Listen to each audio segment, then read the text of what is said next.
The satellite phone buzzed 3 times before Lieutenant Colonel Victoria Callahan silenced it with a gloved hand. Through the scope of her Barrett M107, the world reduced itself to mathematics and breath control. The compound below sat 100 meters away, a distance that most shooters would consider impossible. But Victoria had stopped thinking in terms of possible and impossible years ago. Wind from the northeast at 8 knots. Temperature dropping as the Afghan sun bled crimson across the Hindu Kush mountains. The thin air at this altitude would affect bullet trajectory by approximately 3 inches at this range. She had already calculated the adjustment. The compound crawled with activity. 12 hostiles, maybe 15. The intelligence brief had been precise about one thing: 3 American contractors held in the basement, 48 hours until execution. The kind of mission that never made the news, handled by people who officially did not exist. Victoria's finger rested against the trigger guard. Not on it. Never on it until the moment demanded. Her grandfather had taught her that rule before she could walk. Lieutenant Thomas Callahan, Heartbreak Ridge, Korea, 1951, dead at 26 years old, holding a position against 500 Chinese regulars so his platoon could evacuate. She had grown up with his Medal of Honor citation framed above the fireplace in their New Hampshire home. She had memorized every word before she could read them. The heavy brass medal itself sat in a glass case beside it, polished weekly by her father's careful hands. The target emerged from the compound's main building. Khaled Mansour, former Pakistani intelligence officer, now freelance terrorist with a taste for ransom money and propaganda videos. He moved with the confidence of a man who believed himself untouchable in these mountains. His white robes caught the dying sunlight as he crossed the courtyard, speaking into a satellite phone, probably negotiating the price of American lives. Victoria's breath steadied. 4-count inhale. The crosshairs settled on the space between Mansour's eyes. 4-count hold. The Barrett weighed nearly 30 pounds, but she had trained with this weapon until it felt like an extension of her own body. The 50 caliber round in the chamber could penetrate light armor at this distance. It would pass through Mansour's skull like paper. The distance between her position and that skull was more than a kilometer of air and gravity and wind.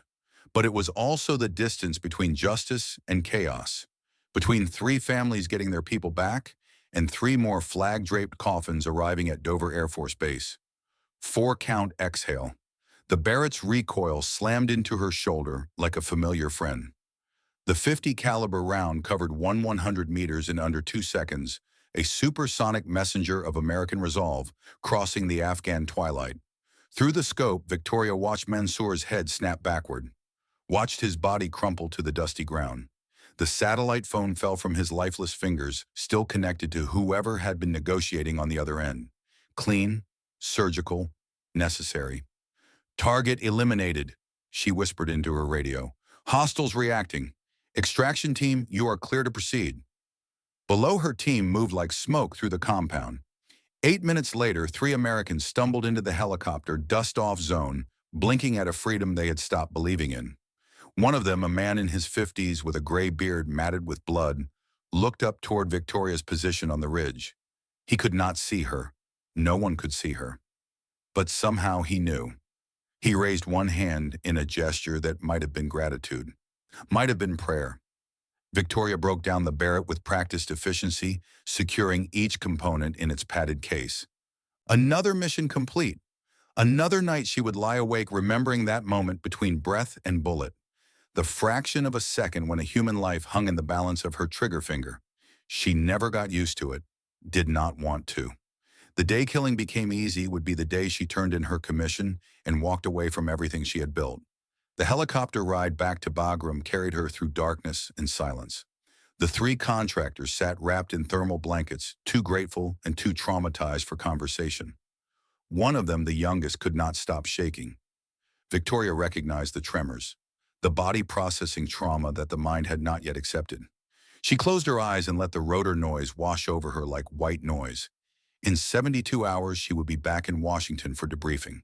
Then maybe she would finally take that leave her commander kept threatening to make mandatory. But the Army had other plans. 3 weeks later, Victoria sat in a Pentagon conference room that smelled of stale coffee and classified documents. The walls were painted the same institutional beige that covered every surface in this building, as if someone had decreed that military intelligence required visual monotony to function properly. General Patricia Holbrook stood at the head of the polished mahogany table. 58 years old, silver-streaked hair pulled back in a regulation bun, carrying herself with the kind of authority that came from 3 decades of making decisions that kept people alive, or ended them. She was one of the few women who had broken through to 2-star rank when Victoria was still in high school. Back when female officers reaching general rank made national news instead of routine promotion announcements.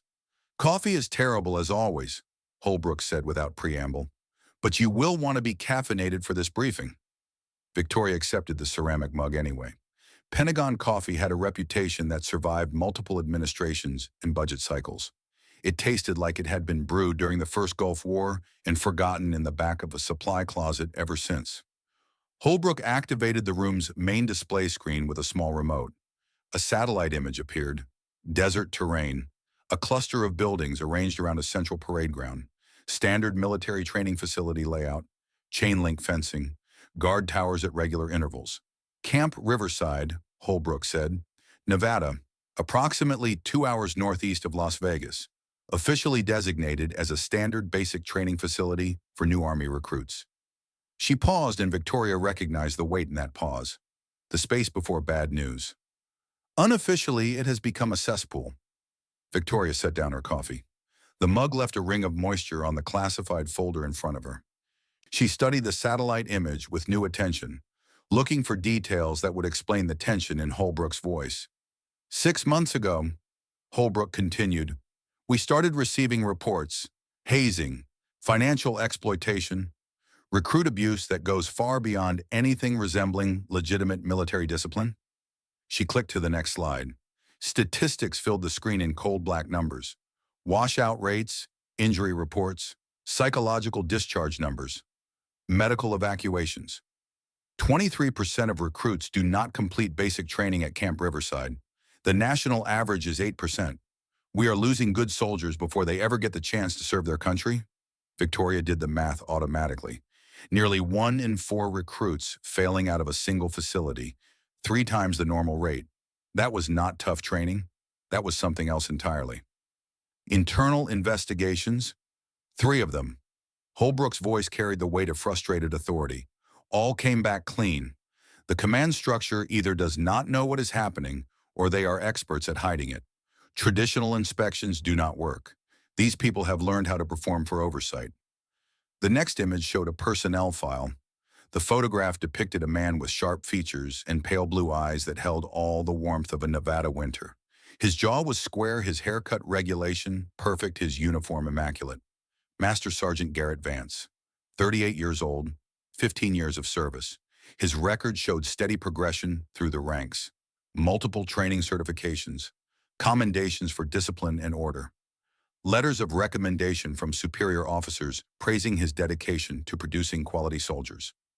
On paper, he was the model of everything a drill sergeant should be. Vance, Holbrook said, and the name carried venom. He is the center of most complaints, though nothing has ever stuck. Recruits report everything from forced labor to systematic psychological torture. But fear of retaliation keeps people quiet. The ones who do speak up find their military careers mysteriously derailed. Victoria studied Vance's photograph. She had seen that look before. In interrogation rooms, in hostile compounds, in the eyes of men who confused authority with cruelty. Men who found satisfaction in breaking people weaker than themselves. The kind who gave the uniform a bad name while hiding behind its protections. You want me to go undercover? It was not a question. Holbrook nodded slowly. I need someone who can blend in completely. Someone whose presence will not raise red flags. Someone with the psychological training to endure systematic abuse without breaking cover or breaking down. She pulled up another file.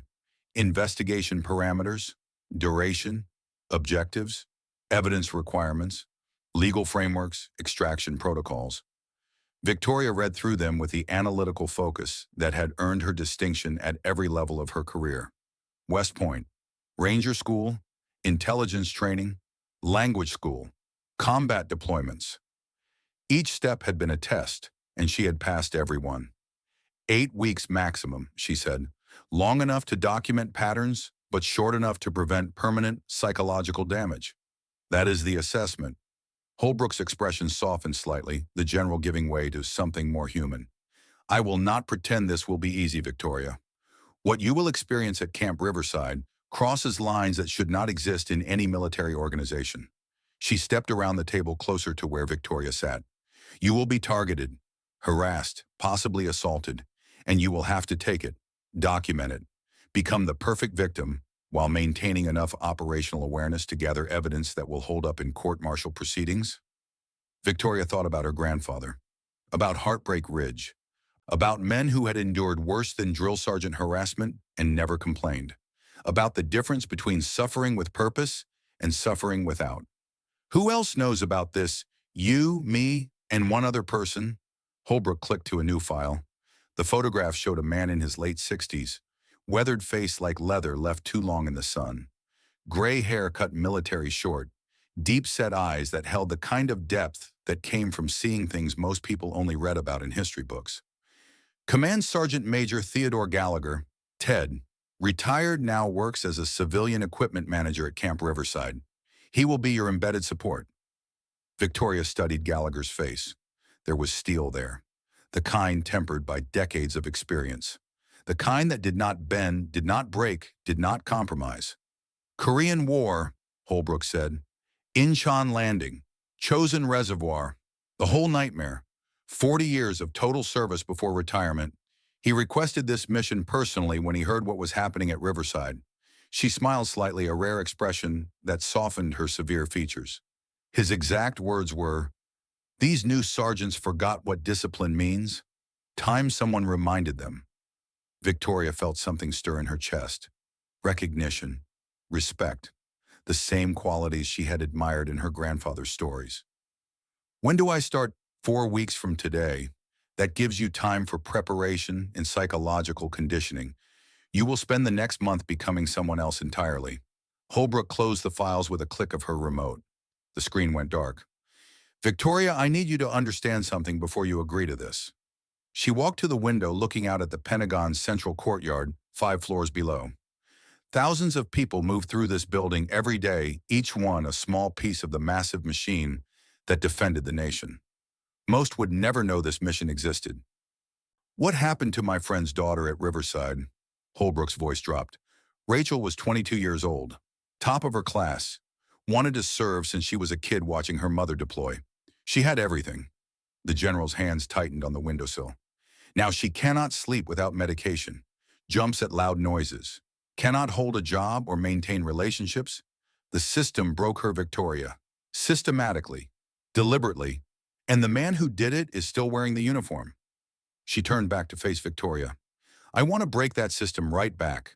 I want Garrett Vance to spend the rest of his life in Leavenworth thinking about what he did.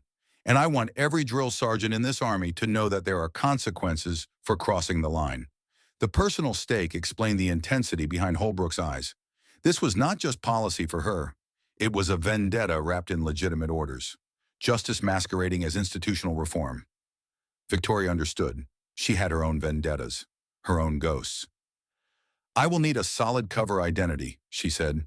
Background that holds up if Vance gets suspicious and starts digging. Already being constructed, you will spend the next month becoming Sarah Brennan, 26 years old, rural Montana.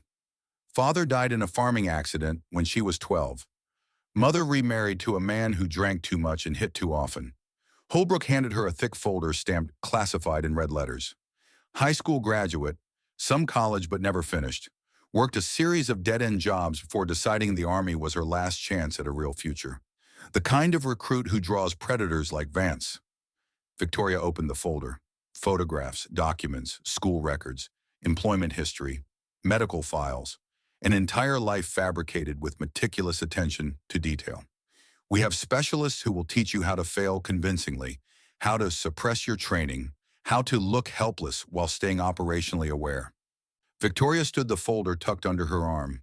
Through the conference room window, she could see the afternoon sun casting long shadows across the courtyard. I will do it, she said, but I want one thing understood. She met Holbrook's eyes directly. When this is over, I want to be there when charges are read. I want Vance to know exactly who he was really dealing with. I want to see his face when he realizes he spent 6 weeks tormenting a lieutenant colonel who outranks him by 3 pay grades. Holbrook's smile held no warmth, only satisfaction. Colonel, I guarantee you will have front row seats to his court-martial. The transformation facility occupied a classified location in rural Virginia, rolling hills, dense forest, no identifying markers visible from any road or air approach. For 4 weeks, Victoria Callahan ceased to exist. In her place, a woman named Sarah Brennan took shape like a sculpture emerging from rough stone. Every day brought new lessons in becoming someone weaker, someone smaller, someone afraid. The training was backward and wrong on every level. Everything Victoria had spent 12 years perfecting, she now had to learn how to hide. Her perfect posture became a civilian slouch, shoulders rounded forward, spine curved. The confident bearing of a decorated officer replaced by the uncertain stance of someone who had never succeeded at anything. Her direct eye contact shifted to nervous glances and averted gazes. When instructors spoke to her, she practiced looking at their chins, their shoulders, anywhere but their eyes. The submissive body language of prey animals facing predators. The weapons instructors taught her how to fumble, how to hold an M4 carbine like it was alien technology she had never encountered, how to miss targets she could normally hit blindfolded from twice the distance. The physical trainers showed her how to struggle with exercises that should have been routine, push-ups that ended in trembling collapse after 20 repetitions, runs that left her gasping and falling behind the group, pull-ups that she could not complete at all. But the hardest part was the psychological conditioning, learning to absorb criticism without responding, accepting humiliation without the defensive mechanisms that came naturally to someone who had survived combat, becoming small and forgettable and weak when every instinct screamed to fight back, to stand tall, to remind these trainers exactly who they were dealing with. At night, Victoria lay in her bunk and stared at the ceiling, practicing the art of being nobody. Sergeant Major Ted Gallagher joined her for the final week of preparation. He was smaller than his photograph suggested, maybe 5 feet 9 inches, compact and wiry with the dense muscle of someone who had never stopped training even in retirement. His handshake was firm enough to communicate respect, but not so firm as to challenge. His eyes were the most striking feature, deep set and dark, carrying the weight of things he had witnessed 70 years ago, things that still visited him in dreams. "Colonel," he said, "it is an honor to work with Thomas Callahan's granddaughter." Victoria felt something catch in her throat, an unexpected emotion she had not prepared for. "You knew my grandfather." Ted Gallagher smiled, and suddenly he looked younger. The decades fell away, and Victoria could almost see the young sergeant he had been in Korea fighting through frozen mountains against impossible odds. "Your grandfather saved my platoon commander at Heartbreak Ridge. Saved a lot of us that day. I owe the old man a debt I never got to repay." They sat in the facility's break room, drinking coffee that was marginally better than the Pentagon swamp water. The fluorescent lights hummed overhead. Outside, rain streaked the windows, turning the Virginia landscape into a gray watercolor. "Tell me about him," Victoria said. It was a request she had made many times over the years, to her father, to family friends, to historians who had studied the battle.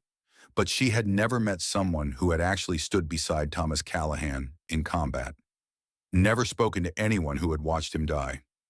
Ted's eyes grew distant, focused on something far beyond the break room walls. Tom Callahan was the kind of officer who led from the front, never asked his men to do anything he would not do first.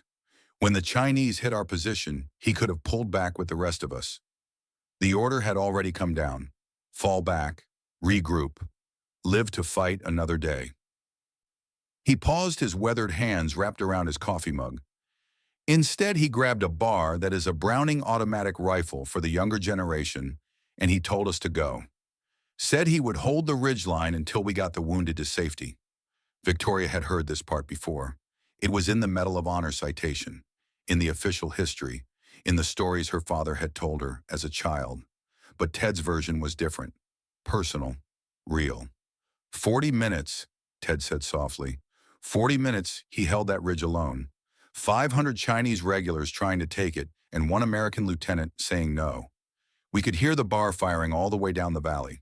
We could hear him reloading, firing, reloading again. His voice cracked slightly. By the time reinforcements arrived, he had killed more than 30 enemy soldiers. They found him behind a rock outcropping the bar, empty his sidearm in his hand. He had taken 4 bullets and was still trying to hold the line. Victoria felt tears threatening. She blinked them back. She was a lieutenant colonel. She had killed men and watched friends die. She did not cry in front of subordinates. But Ted Gallagher was not a subordinate. Not really. He was a connection to something sacred, a bridge across 70 years to a man she had never met, but had shaped her entire life. He did not make it, Ted continued, but every man in that platoon owed him their life. I owed him my life, and I have spent 70 years trying to be worthy of the extra time he gave me. They sat in silence for a long moment. Outside, the rain intensified, drumming against the windows like distant gunfire. In Korea, Ted said finally, we learned when to show strength and when to play weak. Smart soldiers survive by understanding which battles to fight and which to endure. You are about to endure, Colonel, but endurance is its own kind of strength. Victoria absorbed his words. This man had survived Chosin Reservoir, where temperatures dropped to 40 below zero, and Marines fought through 12 Chinese divisions just to reach the sea. If he said endurance was strength, she believed him. How bad is Vance? She asked. Ted's expression darkened.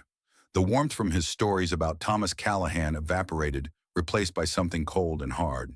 He is the worst kind of sergeant, takes legitimate military discipline and warps it into personal cruelty. I have watched him for 6 months, documented what I could. But I am just a civilian equipment manager now. I cannot intervene without blowing my position. He set down his coffee mug harder than necessary. Watching good kids get broken by that man has been the hardest thing I have done since Korea. Maybe harder. In Korea, we had an enemy we could fight. At Riverside, the enemy wears the same uniform we do. Not much longer, Victoria said. 8 weeks maximum. Then he is finished. Yes, ma'am. Ted studied her with those ancient eyes. But those 8 weeks are going to test you in ways combat never did. Combat is clean. You shoot, they shoot back, someone wins. What Vance does is slow psychological murder. He finds your weaknesses and exploits them until you believe you are worthless. Victoria thought about the sniper shot in Afghanistan, the clean mathematics of the bullet that saved 3 lives. Ted was right. This mission would be different, harder in ways that had nothing to do with physical danger. I can handle it, she said. Ted held her gaze for a long moment. I believe you can, ma'am, but remember you do not have to handle it alone. I will be there. Cannot do much openly, but I will make sure you survive this. He paused and his voice dropped lower. Your grandfather would expect nothing less. The final week of preparation passed in a blur of rehearsals and refinements. Victoria practiced her new identity until Sarah Brennan felt more real than her actual past. She memorized the layout of the small Montana town where Sarah supposedly grew up, the names of teachers, the locations of her dead-end jobs, the face of the stepfather who drank too much. She practiced looking afraid, looking defeated, looking like someone whose last hope was a military career she was not sure she could handle. On her final day at the facility, Victoria stood in front of a full-length mirror and barely recognized herself. Her auburn hair was pulled back in a regulation bun, but everything else had changed. Her posture suggested someone who had been beaten down by life. Her expression carried the uncertainty of a woman hoping the army would fix what she could not fix herself. The colonel who had completed hostile interrogation training without breaking, who had killed enemy combatants at over a kilometer, who had earned every decoration currently in storage at her apartment, that woman was invisible now.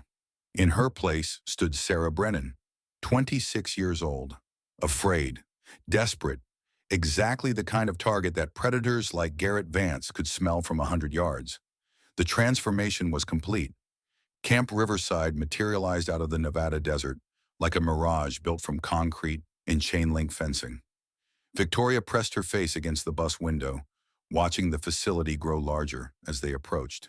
The heat shimmered off the asphalt, creating the illusion that the buildings were floating slightly above the ground. 17 other recruits filled the seats around her. Young faces, nervous energy, the mixture of excitement and terror that came with the first day of a new chapter. Most of them were 18 or 19 years old, fresh from high school graduations and tearful goodbyes. They had no idea what they were walking into. They thought this was going to be tough but fair, challenging but character building. They thought the system would protect them. The heat hit like a physical force when the bus doors opened. 110 degrees under a sun that bleached color from everything it touched. Victoria filed off with the others' boots crunching on gravel sweat already forming on her forehead. She was not acting when she squinted against the brutal brightness, when her body protested the sudden transition from air-conditioned bus to Nevada furnace. The drill sergeants waited in a line on the parade ground. 5 of them, all male, all carrying themselves with the particular swagger that came from absolute authority over frightened civilians. Their uniforms were crisp despite the heat, their faces carved from stone. Victoria's eyes found Garrett Vance immediately. He stood at the center of the line, slightly taller than the others, pale blue eyes scanning the new arrivals with an expression she recognized from predators in the wild.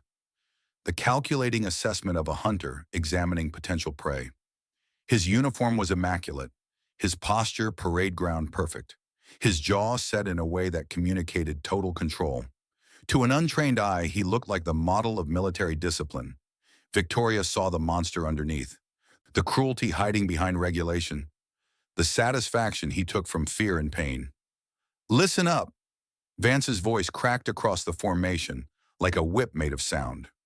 "You are no longer civilians. You are no longer individuals with rights and feelings and precious self-esteem." He began walking slowly along the front of the formation, his boots making precisely measured sounds on the gravel. "You are recruits. You are mine. And for the next 8 weeks, your only purpose in life is to become soldiers or wash out trying." The speech was standard. Victoria had heard variations of it at every level of her career. The breaking down phase that preceded the building up. The deliberate destruction of civilian identity to make room for military discipline. But Vance delivered it with a particular venom that went beyond training doctrine.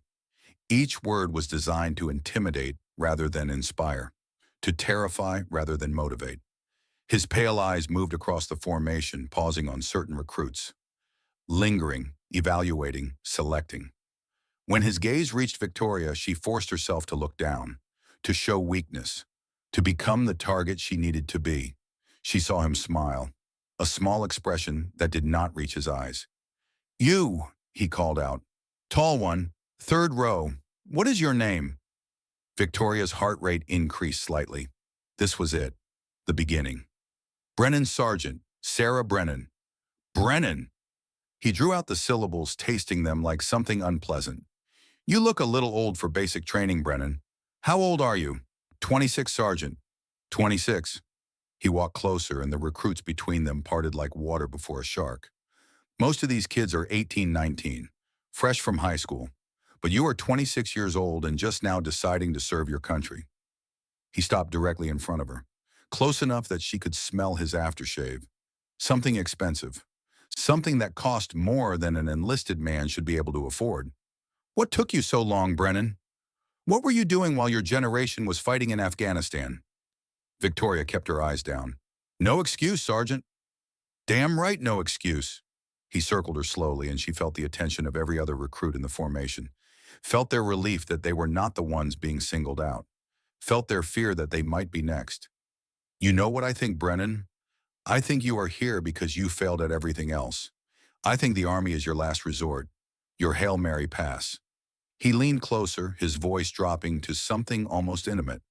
"And I think you are going to wash out of here just like you washed out of everything else in your sad little life." Every instinct Victoria possessed screamed at her to meet his eyes, to stand tall, to remind the sergeant that she outranked him by 3 pay grades and had seen combat he could only imagine. Instead, she swallowed the anger, kept her voice neutral, played the role. "Yes, Sergeant." Vance laughed, a sound without humor. "Yes, Sergeant. That is all you have got." He raised his voice so the entire formation could hear. "Take a good look at Brennan, people. This is what failure looks like. This is what happens when you wait too long and hope too much. Do not be like Brennan." The humiliation was deliberate and public. Textbook predator behavior. Vance was establishing dominance, marking his territory, identifying the weak member of the herd. Victoria filed it away in her mental documentation. First incident, first day, 34 witnesses. The beginning of the end for Garrett Vance, though he did not know it yet. The barracks were exactly what she expected. 30 metal bunks arranged in 2 rows, thin mattresses that offered no comfort, wall lockers for personal items, the smell of nervous sweat mixed with industrial cleaning products. Victoria claimed a bunk near the middle of the room, not too prominent, not too hidden. The kind of position that someone like Sarah Brennan would choose without thinking.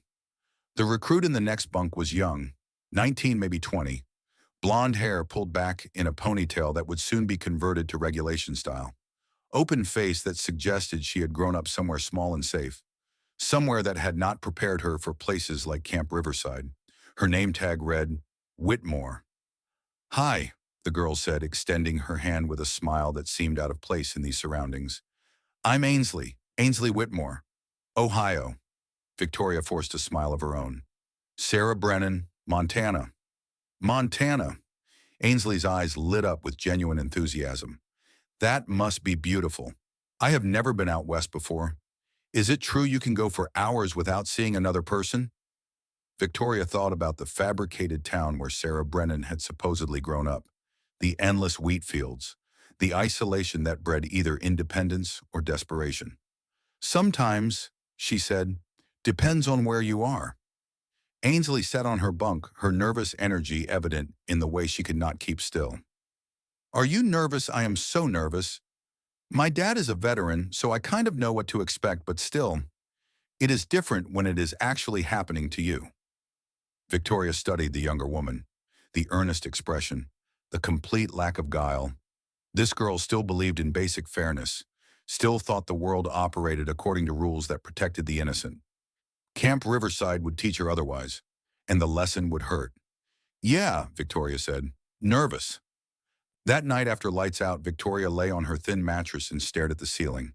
The metal springs creaked with every small movement. Around her, 17 other recruits struggled to find sleep in an unfamiliar place.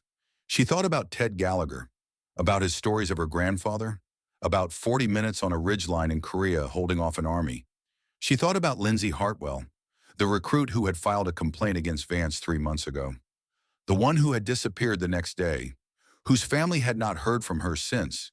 She thought about all the young soldiers like Ainsley Whitmore who had passed through this facility, who had arrived with hope and left with scars that might never heal.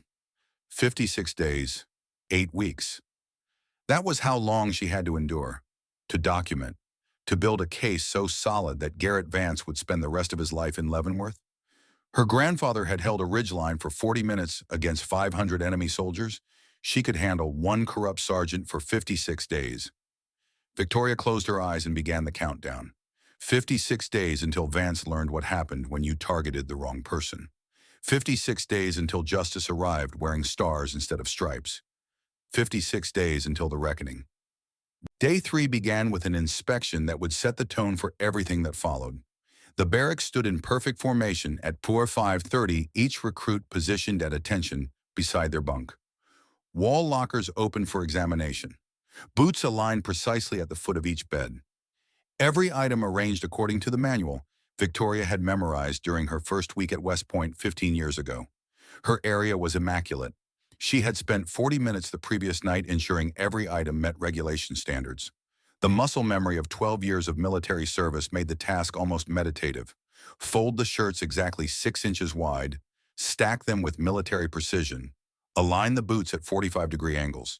Garrett Vance moved through the barracks like a shark through shallow water. His pale eyes examined each recruit's space with an intensity that made the younger soldiers visibly tremble. Behind him, 2 junior drill sergeants followed with clipboards recording whatever violations their master chose to invent. He stopped in front of Ainsley Whitmore's bunk first, studied her boots, ran a white-gloved finger across her wall locker shelf, found a microscopic amount of dust that may or may not have actually existed. "Whitmore, this locker is filthy. 2 hours of extra duty after training today." "Yes, Sergeant." Ainsley's voice was small, defeated. Victoria watched from her peripheral vision as the younger woman's shoulders slumped almost imperceptibly. Vance continued his patrol. He found fault with 3 more recruits: crooked blankets, improperly rolled socks, a t-shirt folded 1 inch too narrow. Each infraction earned punishment that far exceeded the alleged offense. Then he reached Victoria's bunk. She stood at perfect attention, eyes fixed on a point on the far wall, breathing steady and controlled. Her boots gleamed. Her locker was organized with geometric precision. There was nothing wrong because there was nothing wrong to find. Vance picked up one of her boots, held it to the morning light streaming through the barracks windows. The leather shone like black glass. Victoria had polished them until she could see her reflection using techniques she had learned at West Point and perfected through years of ceremony and inspection. "These boots are out of regulation, Brennan." The statement hung in the air like poison gas. Every recruit within earshot knew it was false. The boots were perfect, mirror shine, textbook examples of military footwear maintenance. But no one spoke. Fear had already established its grip on this unit. "I do not understand, Sergeant." Victoria kept her voice carefully neutral, confused rather than challenging. "I followed the manual exactly." "Are you questioning my assessment, Brennan?" The trap was obvious. Agree and she accepted a false accusation. Disagree and she committed insubordination. "No, Sergeant." "No, Sergeant." He mimicked her tone with cruel precision. "Let me explain something to you, Brennan. I have been inspecting boots since before you failed out of whatever community college took pity on you. These boots show improper polish technique. The shine is uneven. The leather is not properly conditioned." He dropped the boot. It hit the concrete floor with a hollow thud that echoed through the silent barracks. 6 hours kitchen duty after training today. Maybe scrubbing pots will teach you attention to detail." "Yes, Sergeant." Victoria kept her face neutral, but inside she was cataloging. First documented incident of arbitrary punishment. 34 witnesses. False accusation of regulation violation. Excessive punishment for non-existent offense. After inspection as the formation filed out for morning physical training, Ainsley Whitmore fell into step beside Victoria. "That was wrong," the younger woman whispered, her voice barely audible. "Your boots were perfect. Better than anyone else's." "Does not matter." Victoria maintained her character. "He is the sergeant. What he says goes." "But it is not fair." Victoria looked at Ainsley's open, honest face. This girl still believed in fairness. Still thought the system worked. Camp Riverside would teach her otherwise, and the lesson would hurt in ways she could not yet imagine. "Fair does not matter here," Victoria said quietly. "Survival does." The physical training that morning was brutal in the way that Nevada heat made everything brutal. Push-ups on gravel that dug into palms like tiny knives. Sit-ups on sun-heated concrete that burned through uniform fabric. A 3-mile run through desert terrain where the air itself felt thick enough to choke on. Victoria ran in the middle of the pack, deliberately pacing herself to seem challenged by a distance she could normally cover in under 18 minutes. Her legs were capable of much more. Her lungs barely strained. But Sarah Brennan was not a decorated officer with years of physical training. Sarah Brennan was a desperate woman, hoping the Army would save her from a lifetime of failure. Vance rode alongside the formation in a Jeep megaphone in hand, providing commentary designed more for humiliation than motivation. "Move it, Brennan. My grandmother runs faster than you, and she has been dead for 10 years. Is this really the best Montana has to offer? No wonder they have more cattle than people out there." The other drill sergeants laughed on cue. Victoria focused on her breathing and let the words slide past like water off stone. She had endured worse during interrogation resistance training when instructors were permitted to use psychological techniques that made basic insults seem almost quaint. This was theater. Vance was performing for his audience, establishing his dominance through public mockery. But she documented it. Every word, every witness, every violation of training doctrine that emphasized building soldiers up rather than tearing them down. The 6 hours of kitchen duty started at 1800 hours after a full day of training that had begun at 05:30. Victoria's legs ached with manufactured fatigue. Her hands were blistered from the obstacle course. She had not eaten since the rush lunch 6 hours earlier. Perfect conditions for breaking someone's will. The kitchen occupied a partially underground space beneath the main mess hall. Some architectural decision from the facility's construction had placed it below grade, which meant it retained heat like an oven even after sunset. The temperature inside hovered around 95 degrees. Humidity from industrial dishwashers added another layer of misery. Staff Sergeant Morrison supervised the punishment detail. He was shorter than Vance Stockier, with the kind of face that suggested he had been mean even as a child. A natural follower who had found his purpose enabling someone else's cruelty. "Brennan," he said without looking up from his clipboard, "pots and pans. Big sinks in the back. You do not leave until every piece of cookware in this kitchen is spotless." Victoria surveyed the industrial sinks. They were filled with pots large enough to cook for 200 people, encrusted with the remnants of evening meal preparation. Dried food, burnt-on grease. The kind of cleaning that would take hours even with proper equipment.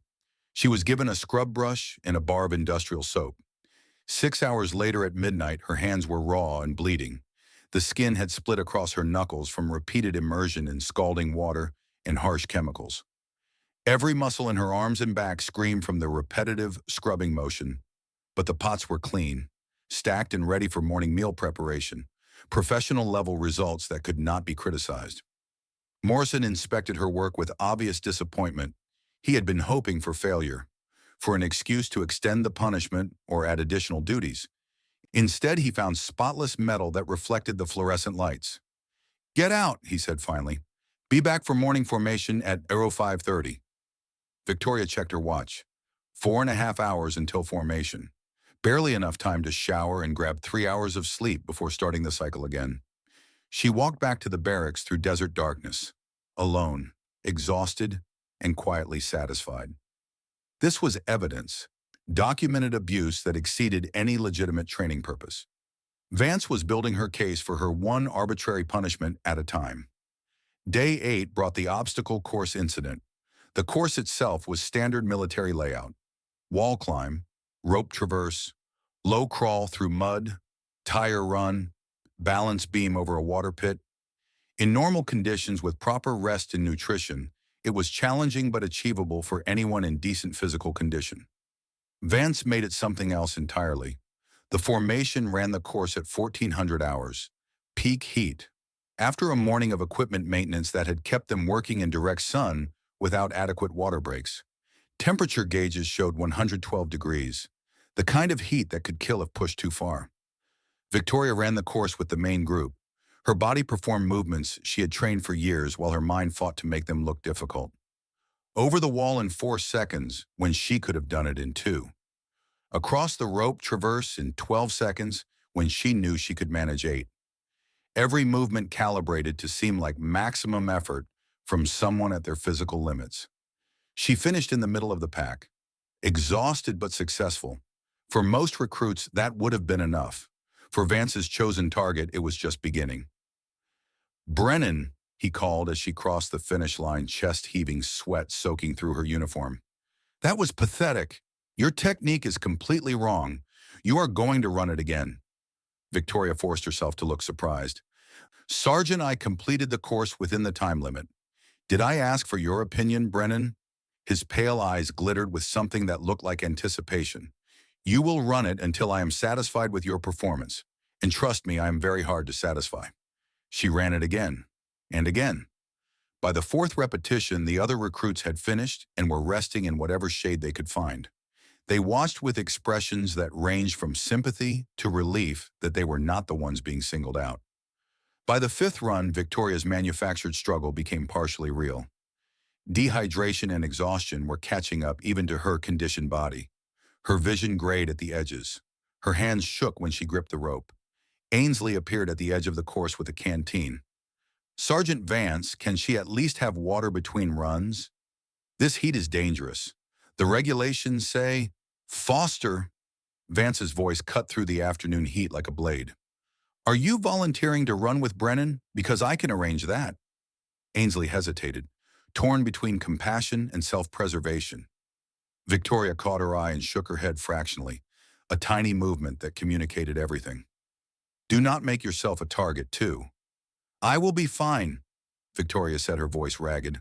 "I can do another run, Sergeant." "Damn right you can, because you do not leave this course until I say so."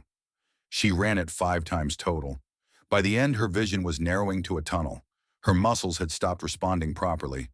Every step felt like moving through wet concrete, but she finished. Climbed that wall one final time, crossed that rope, crawled through that mud.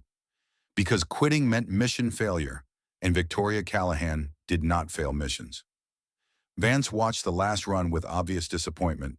She had not collapsed, had not begged, had not given him the satisfaction of complete breakdown. All right, Brennan, get out of my sight.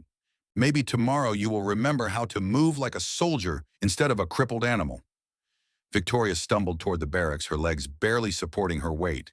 Ainsley materialized at her elbow, offering support that Victoria could not refuse without breaking character. That was insane, Ainsley whispered. He could have killed you in this heat. There are regulations against this kind of thing. But he did not kill me. Victoria managed the words through a throat that felt like sandpaper. That is what matters. In the equipment room, ostensibly to return her training harness, Victoria found Sergeant Major Ted Gallagher inventorying rope supplies. They were alone for perhaps 30 seconds, time enough for the briefest exchange. You all right, Colonel? Ted's voice was barely audible. Fine, she whispered back. Document today. Heat casualty protocol violations, no medical oversight during extended physical punishment. Ted nodded fractionally and handed her a canteen from beneath the counter. Drink this. Cannot gather evidence if you die of dehydration. The water tasted better than anything Victoria had consumed in her entire life. She drained half the canteen before her training reminded her to pace herself. Rapid rehydration after severe depletion could cause its own medical problems. He is escalating faster than expected, Ted said, still maintaining his inventory work in case anyone walked in. Most sergeants build up to this level of harassment over weeks. Vance identified you as his primary target immediately. Good. Victoria felt the cold certainty settle into her bones. The faster he escalates, the faster we gather evidence. How is the background check going? Still clean on official channels, but I have been asking around through old networks. Word is, he has done this before. Other installations. Got transferred instead of prosecuted. The Army has been moving the problem instead of solving it. Victoria felt her anger crystallize into something hard and focused. The institutional failure here went beyond one sadistic sergeant. It was a system that protected abusers and sacrificed victims for the sake of avoiding bad publicity. Then we make sure the evidence this time is undeniable, she said. Ted's ancient eyes studied her with the weight of decades. You have got Tom Callahan's determination. Saw that same fire in his eyes at Chosin Reservoir when things got bad. It kept us alive when weaker men would have quit. Then I am in good company. Just make sure you survive to collect on it. Ted paused, his weathered hands going still on the rope he was coiling. There is something else you should know. I found records from 3 months ago. A recruit named Lindsay Hartwell filed an inspector general complaint about Vance. Detailed, specific, the kind of documentation that should have triggered a real investigation. Victoria waited. Next day she processed out. Voluntary withdrawal. Family has not heard from her since. The implications settled over Victoria like a cold fog. Missing. 3 months. No contact with family. Could be she is just traumatized and went off grid, Ted continued. Could be worse. I have got inquiries out through old intelligence contacts, but so far nothing concrete. Keep digging, Victoria said. And Ted, watch your back. If he suspects you are helping me, I am an old man who moves equipment and tells boring war stories, Ted interrupted with a slight smile. Nobody suspects the old man. Now get out of here before someone notices you have been in the equipment room too long. Day 10 through 15 brought a new tactic. Systematic sleep deprivation. Vance's approach was elegant in its cruelty and devastating in its effectiveness. He assigned Victoria to guard duty on rotating shifts, specifically designed to ensure she never got more than 3 hours of consecutive sleep. Night 1. 2200 to 0400. 6 hours standing watch at the equipment building, then back to the barracks for 90 minutes of sleep before morning formation at 0530. Night 2. Midnight to 0400. 4 hours of guard duty in darkness and desert cold that dropped to 40 degrees, followed by 0 sleep before the daily training schedule. Night 3. 2200 to 0200. then reassigned to 0300 to 0500, two separate shifts with 1 hour of attempted sleep between them. The cumulative effect was brutal. Sleep deprivation was a recognized interrogation technique, banned under international law for prisoners of war, considered torture by human rights organizations worldwide, but apparently acceptable for American recruits under the guise of additional duties. Victoria's cognitive function began to degrade by day 12. Her reaction time slowed. Her emotional regulation became more difficult. Small frustrations that she would normally ignore began to feel overwhelming. During training, she made mistakes that would have been unthinkable at full capacity, dropped her rifle during drill movements, fell asleep standing in formation, stumbled during runs she could normally complete without breathing hard. Vance watched it all with visible satisfaction, convinced he was breaking her spirit. What he did not see was the steel core that remained untouched beneath the exhaustion. The officer who had survived CRR training and interrogation resistance courses. Who knew exactly how much punishment a human body could absorb before actual damage occurred? She was approaching that line, but she was not there yet. The guard duty shifts also provided unexpected opportunity. At 3 in the morning, when the rest of Camp Riverside slept, Victoria was alone with her thoughts and access to administrative buildings that would normally be secured. On night 4 of the sleep deprivation campaign during a midnight to 4 shift, she made a decision that exceeded her operational parameters. She picked the lock on Vance's office. The skill came from specialized training she had received years ago, techniques officially designated for intelligence gathering in hostile environments. Using them on American soil against American military personnel violated numerous regulations, but so did systematic abuse of recruits, and Victoria had stopped caring about technical violations somewhere around her 3rd consecutive day without adequate sleep. The office was exactly what she expected. Desk piled with paperwork, filing cabinets marked with various classification levels, wall decorations that included weapons handling posters, and a photograph of Vance receiving some minor commendation from a colonel who was probably unaware of what happened when the camera stopped rolling. Victoria moved through the space with practiced efficiency. Her pen light was no larger than her thumb, creating just enough illumination to read without producing obvious light visible from outside. The filing cabinet yielded to her pick in under 30 seconds. Inside, she found personnel files that should not have been accessible to a drill sergeant. Performance reviews that showed a pattern of targeting specific recruit types.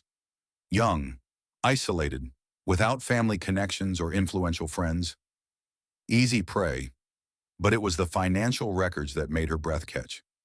Vance had been selling equipment, not small items that might go unnoticed. Major military property, weapons, optics, body armor, night vision devices. The kind of equipment that was tracked with serial numbers and required signatures for removal. The ledger showed transactions totaling over $180,000 across the past 8 months. Buyers were listed only as initials and dates, but the amounts were specific enough to trace. This was not just abuse. This was theft of government property on a scale that implied organized criminal activity. Victoria photographed everything with the micro camera concealed in her uniform button, the same device she had carried on overseas operations where getting caught meant execution rather than court-martial. Then she found the second ledger. Her blood went cold. Lindsay Hartwell's name appeared multiple times. Entries that tracked her complaint through various administrative channels, the bureaucratic response to a legitimate accusation of misconduct. But the final entry made Victoria's hands shake. Problem resolved. LH transferred to administrative discharge. No further action required.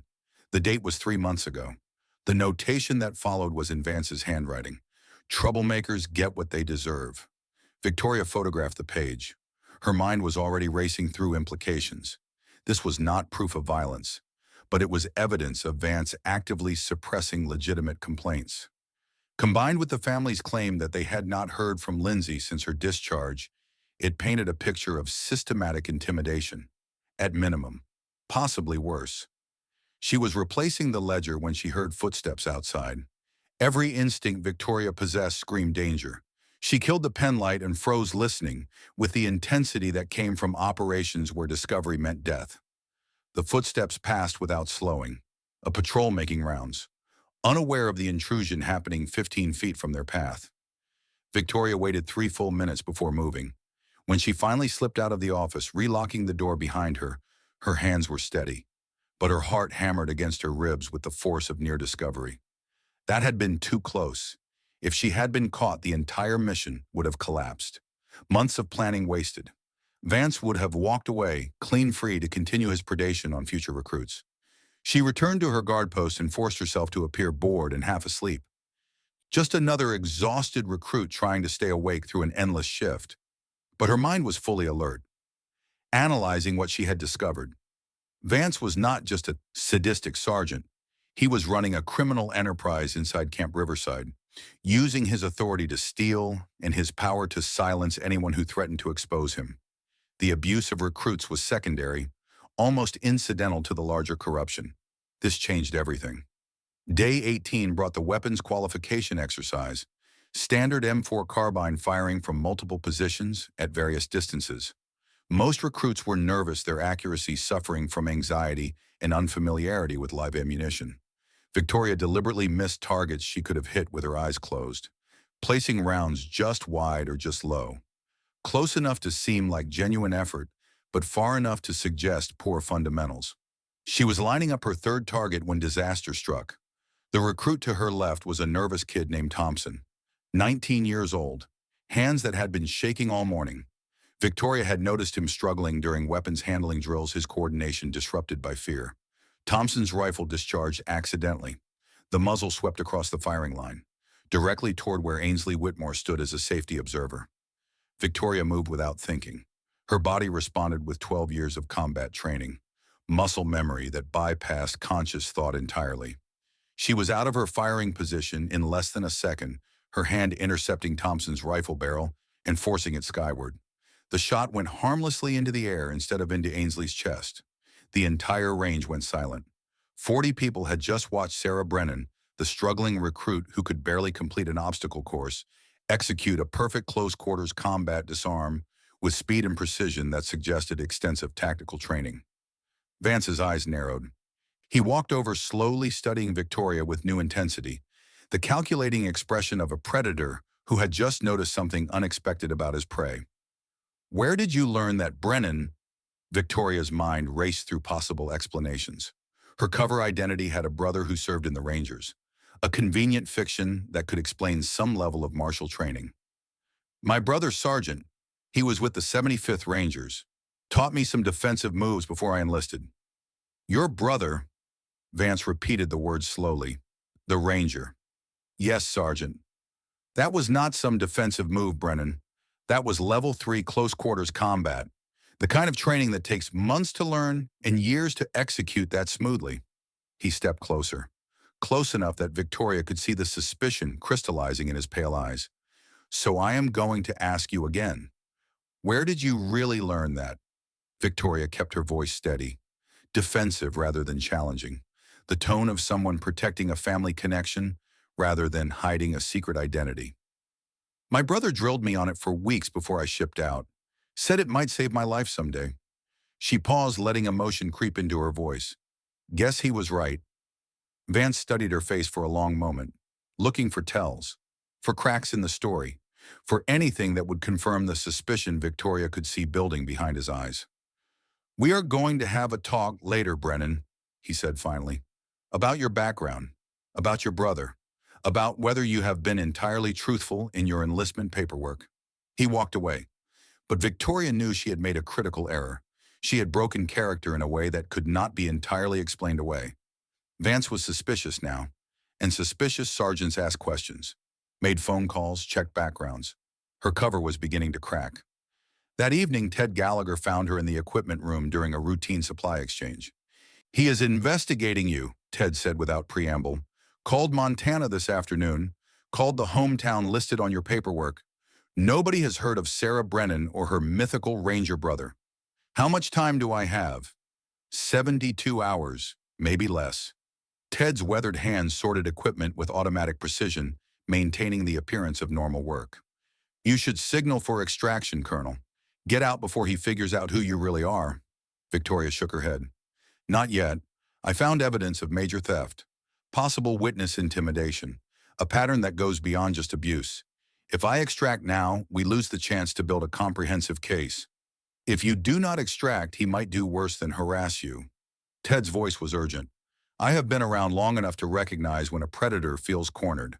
Vance knows something is wrong. He just does not know what yet. When he figures it out, then we make sure he does not have time to figure it out. Victoria met Ted's eyes directly. I am staying Sergeant Major. That is an order.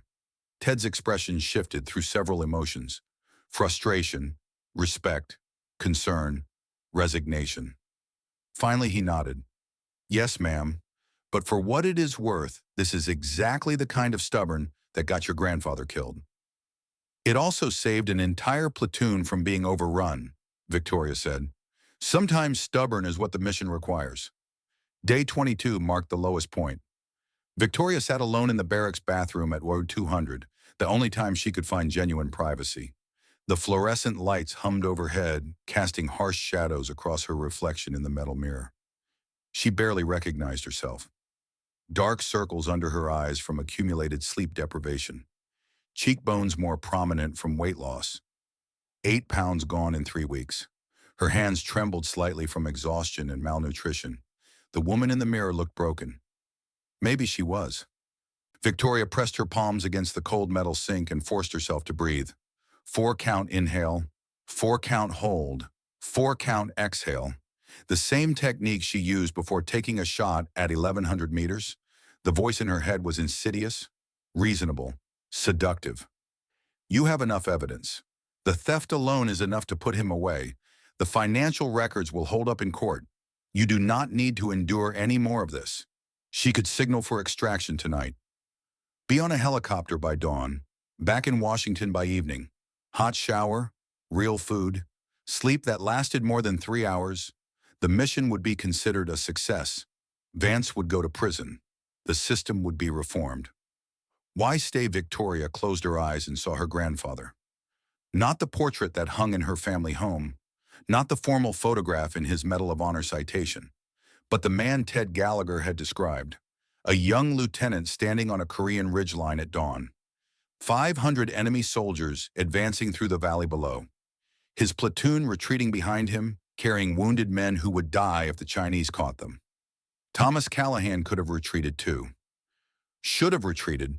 Every tactical manual ever written would have supported the decision to fall back with his men. Instead, he picked up a Browning automatic rifle and said he would buy them time. 40 minutes against 500. He had known he would die. Had to have known. The mathematics were impossible, but he stayed anyway because staying meant his men would live.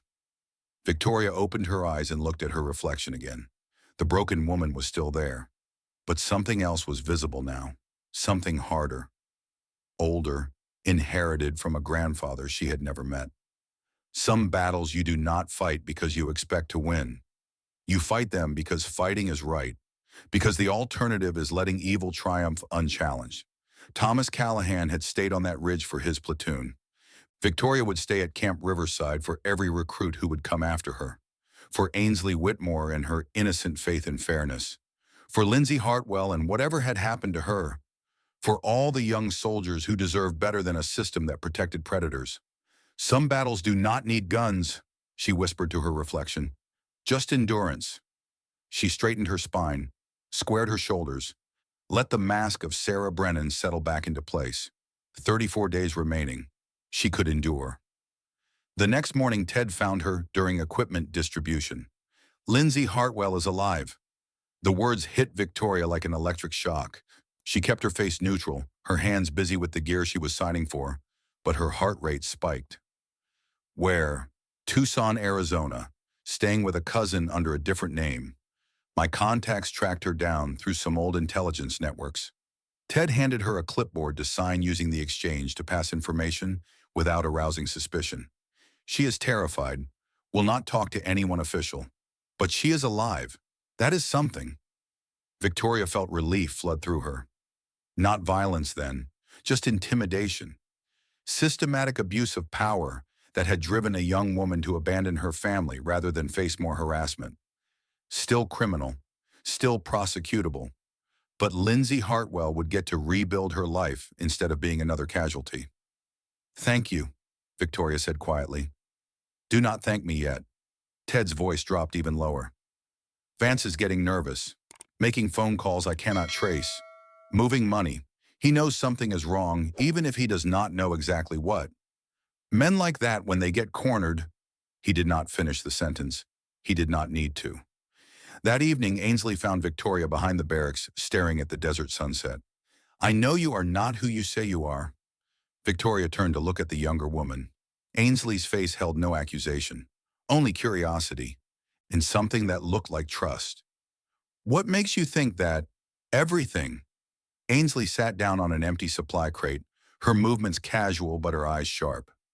The way you handled that rifle disarm, the way you take Vance's abuse without breaking when recruits half your age are washing out, the way you move when you think nobody's watching. She paused. And your eyes. You have old eyes, Sarah, or whatever your real name is. The kind of eyes my dad has. He did 3 tours in Iraq. Victoria said nothing. Confirming or denying would both be dangerous at this point. I do not know what you are really doing here, Ainsley continued, but I want you to know that whatever it is, I am on your side. Me and Donovan and half the others. We see what Vance is doing. We see that you are taking the worst of it to protect the rest of us somehow. What makes you think I am protecting anyone? Ainsley smiled, a small sad expression. Because every time he targets you, he leaves the rest of us alone. You have been drawing his fire since day one, like a lightning rod. Victoria felt something catch in her throat.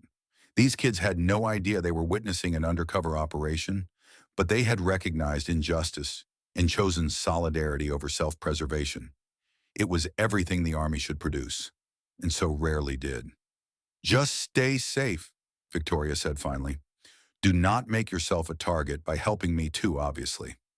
Too late for that. Ainsley's chin lifted slightly. The moment I offered you water during the obstacle course punishment, I made my choice. We are in this together now. After lights out, Donovan Prescott appeared at Victoria's bunk. He was 22 years old from somewhere in Texas with the kind of watchful eyes that came from growing up in an unsafe home. He moved quietly, positioning himself where he could see both exits and any approaching threats. Survival skills learned young, carried into adulthood. I have been keeping notes, he said quietly, about everything Vance does. Dates, times, witnesses, specific incidents. He pulled a small notebook from inside his pillowcase.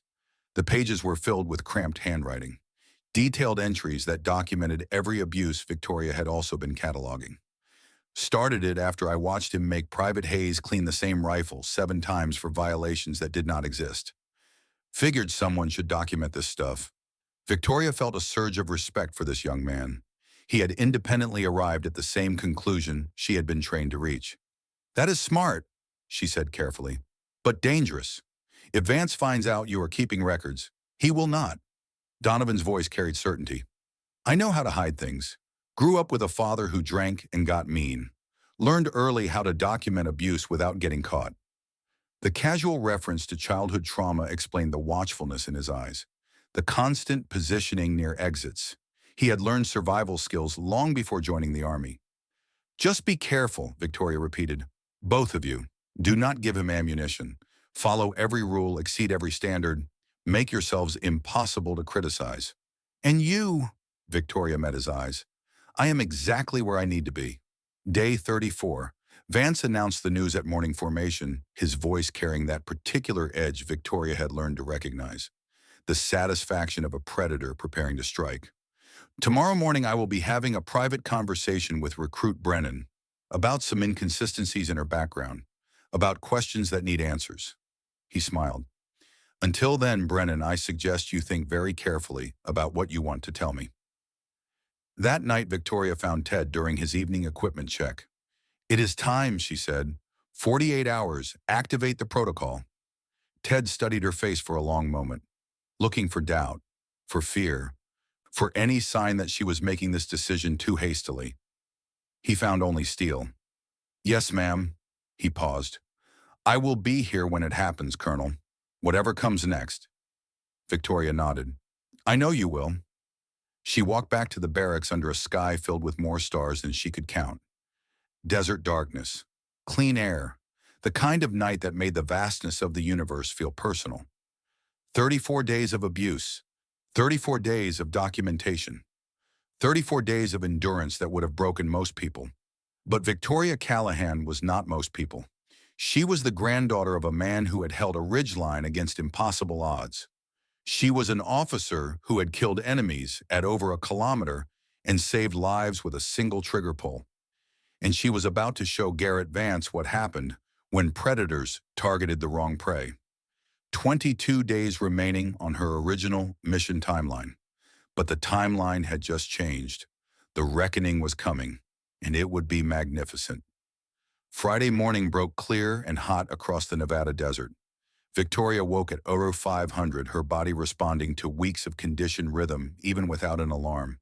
The barracks around her was thick with tension, as if the building itself sensed that something decisive was approaching. She lay still for a moment, staring at the metal springs of the bunk above her, counting breaths, centering herself for what she knew was coming. The weather report had promised another day of murderous heat, 112 degrees by noon. Dangerous conditions for extended outdoor training. Perfect conditions for a man like Garrett Vance to push boundaries even further. But Victoria suspected the heat would be the least of her concerns today. She rose and dressed with mechanical precision, each movement deliberate, each gesture controlled. The mask of Sarah Brennan settling into place one final time. The morning formation assembled at 600 under a sun that was already promising violence. 40 recruits stood in perfect rows, their shadows stretching long across the parade ground. The air smelled of dust and sweat and fear. Garrett Vance stood at the head of the formation. His uniform was immaculate as always, his posture parade ground perfect. But there was something different about him today. A tension in his shoulders, a brightness in his pale eyes that suggested anticipation. He had made a decision. Victoria could see it in every line of his body.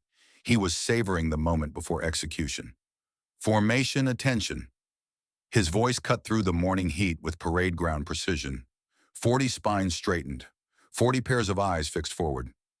Today we are going to discuss standards, military standards, the kind that separate real soldiers from civilians playing dress-up. Victoria felt the words aimed at her like artillery finding range. She kept her eyes forward, her posture neutral, giving him nothing to work with. Some of you have been coasting. Vance began pacing along the formation's front rank, his boots making measured sounds on the gravel.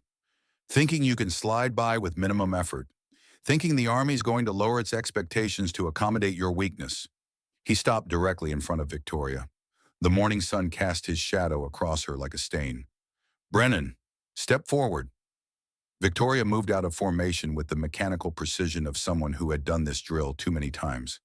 Behind her, she heard Ainsley's sharp intake of breath, Donovan's barely audible curse. They knew what was coming, even if they did not know the specifics. Vance circled her slowly, a shark testing prey one final time before the killing strike. Your performance over the past 5 weeks has been substandard in every measurable category. Your physical fitness scores are barely passing. Your weapons handling is remedial at best. Your attitude suggests someone who thinks the rules do not quite apply to her. Each criticism was technically accurate if you ignored the context. The systematic sleep deprivation, the impossible task assignments, the punishments designed to exhaust rather than educate.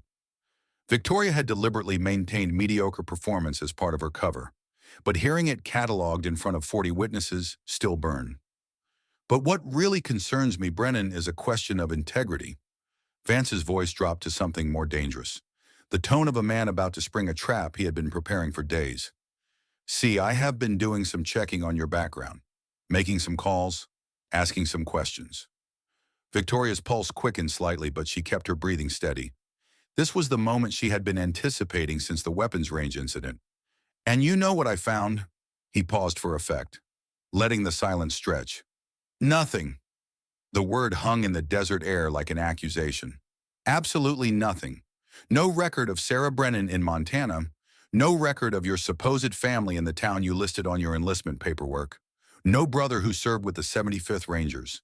He leaned closer, his voice dropping to something almost intimate. It is almost like you do not exist, Brennan, or like you are someone else entirely. The formation rippled with surprise. Even recruits who had not been paying close attention suddenly focused on the confrontation unfolding before them. Ainsley looked stricken. Donovan's hand moved unconsciously toward the pocket where he kept his hidden journal. Victoria made a calculated decision. She let confusion and fear cross her face, the exact reaction that Sarah Brennan would have if her past was being questioned. The defensive uncertainty of someone whose lies were unraveling. Sergeant, I do not understand. My enlistment paperwork was all verified. Everything was processed through proper channels. Was it? Vance interrupted. Or did someone help you falsify documents? Maybe you are running from something, Brennan. Debts, criminal charges, an abusive ex-husband. He smiled and the expression held no warmth. Or maybe you are just a liar who thought the Army would not check too carefully. The accusation hung in the air like poison smoke. Victoria felt the trap closing around her, felt Vance's satisfaction at finally having leverage to destroy her completely. But she also felt a cold satisfaction of her own. Every word he was saying, every false accusation was being witnessed by 40 people, being documented, being recorded in the memories of soldiers who would eventually testify about what happened next. He was digging his own grave deeper with each sentence. I am going to give you one chance to come clean, Brennan. Vance's voice hardened. Tell me who you really are and why you are here, and maybe we can resolve this administratively. Lie to me again, and I will make sure you face charges for fraudulent enlistment. Victoria lifted her eyes to meet his directly. For the first time in 5 weeks, she let him see something real beneath the mask. Not the colonel she actually was, but the steel core that no amount of harassment could break. The part of her that had survived combat and interrogation and everything else life had thrown at her. I am exactly who I said I am, Sergeant, and I am here to serve my country. Vance's eyes narrowed. He had seen something in her expression that did not match his expectations. Some hint that this recruit was not as broken as she should be. It unsettled him. Victoria could read the uncertainty crossing his face like words on a page. We will see about that, he said finally. In the meantime, I think you need a reminder about military standards, about what happens when soldiers do not meet expectations. He turned to address the entire formation. Has everyone here been following regulation grooming standards? Hair length facial hair for the men overall presentation that reflects military discipline? A chorus of uncertain affirmatives rippled through the ranks. The question seemed random, disconnected from the confrontation that had just occurred. Good, Vance said, because grooming standards are not negotiable. They are part of what makes us soldiers instead of civilians. He turned back to Victoria. Brennan, what does regulation say about female hair length? Victoria recited from memory, her voice flat and controlled. Female soldiers may wear hair in a bun, single braid, or 2 braids.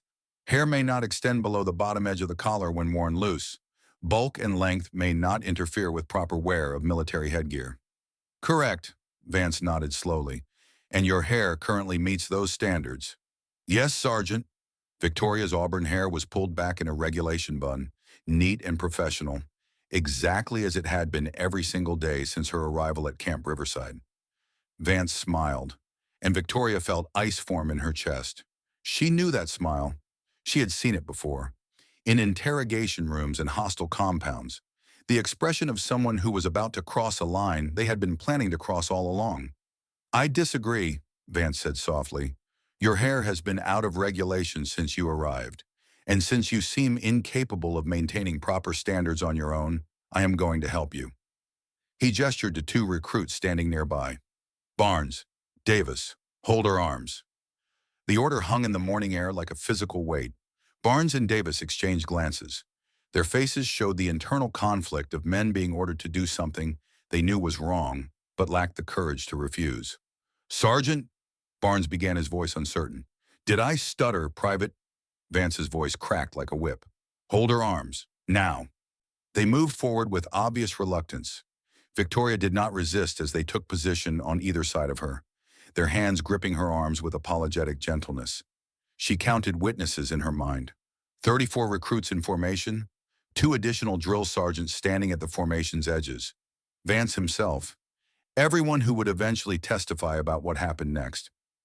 From his equipment bag, Vance produced a pair of electric hair clippers, the kind used for basic military haircuts. Loud and efficient, he activated them and the mechanical whine cut through the desert silence like a saw blade through wood. "This is assault, Sergeant."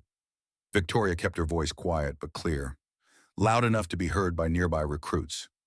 "What you are about to do violates multiple regulations regarding unauthorized punishment and physical contact with subordinates." Vance's smile widened. "This is not punishment, Brennan.